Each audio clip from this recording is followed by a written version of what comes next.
ఆ సీతారాం ఆ దేవతలు నాగరాజు ప్రశాంత్ ప్లీజ్.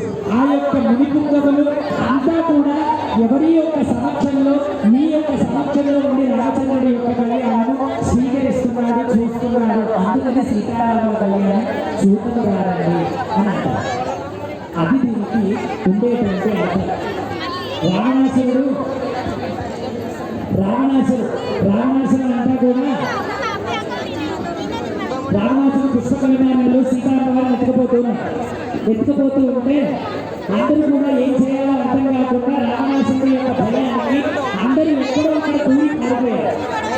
అసదిక్వాలకు ఒకడు చెట్టులో ఉంటే చెట్టులో వెళ్ళిపోయాడు, పుట్టలో ఉంటే పుట్టలో వెళ్ళిపోయాడు. అందరూ కూడా ఇంద్రాది అసదిక్వాలు ఇంద్ర అగ్ని యమ నైమితి వరుణ వాయు అయ్యా అందరూ కూడా కూర్చోవాలి. ఇక్కడ వింటున్నారా? అందరూ కూడా ఒకసారి దయచేసి కూర్చోవలసిందిగా కోరుతున్నాను.